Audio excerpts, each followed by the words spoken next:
ശബരിമല യുവതീ പ്രവേശന കേസിൽ സുപ്രീം കോടതിയുടെ നിർണായക നിരീക്ഷണം. ലക്ഷക്കണക്കിന് ഭക്തർ വിശ്വസിക്കുന്ന ആചാരം തെറ്റാണെന്ന് കോടതികൾക്ക് എങ്ങനെ പറയാനാകുമെന്ന് ചീഫ് ജസ്റ്റിസിന്റെ അധ്യക്ഷതയിലുള്ള ഭരണഘടനാ ബെഞ്ച് ചോദിച്ചു. സാമൂഹ്യ പരിഷ്കരണം എന്ന പേരിൽ മതത്തിന്റെ അന്തസ്സത്ത ഇല്ലാതാക്കാനാകില്ല എന്നും വാദത്തിനിടെ കോടതി ചൂണ്ടിക്കാട്ടി. ശബരിമല യുവതീ പ്രവേശനവുമായി ബന്ധപ്പെട്ട വാദത്തിനിടെ നിർണായക നിരീക്ഷണമാണ് സുപ്രീം കോടതി നടത്തിയത്. ലക്ഷക്കണക്കിന് ഭക്തർ വിശ്വസിക്കുന്ന ആചാരം തെറ്റാണെന്ന് കോടതികൾക്ക് എങ്ങനെ പറയാനാകുമെന്ന് ചീഫ് ജസ്റ്റിസ് സൂര്യകാന്ത് നിരീക്ഷിച്ചു.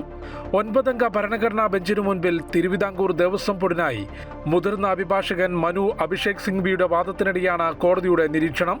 ശബരിമല കേസിൽ പൊതു താൽപര്യ ഹർജി നൽകിയത് ക്ഷേത്രവുമായി ബന്ധമുള്ളവരല്ലെന്നും ഹർജിക്കാരുടേത് അനാവശ്യ ഇടപെടലെന്നും ജസ്റ്റിസ് നാഗരത്ന ചൂണ്ടിക്കാട്ടി.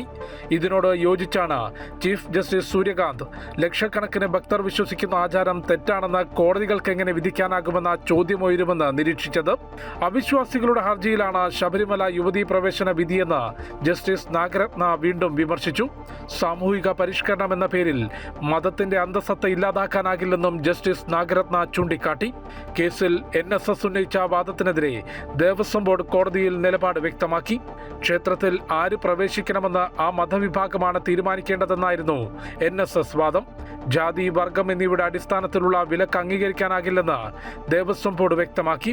ശബരിമലയിൽ യുവതീ പ്രവേശന വിലക്കുൾപ്പെടെ ആചാരങ്ങൾ പാലിക്കണമെന്നും ദേവസ്വം ബോർഡ് കോടതിയിൽ വ്യക്തമാക്കിയിരുന്നു.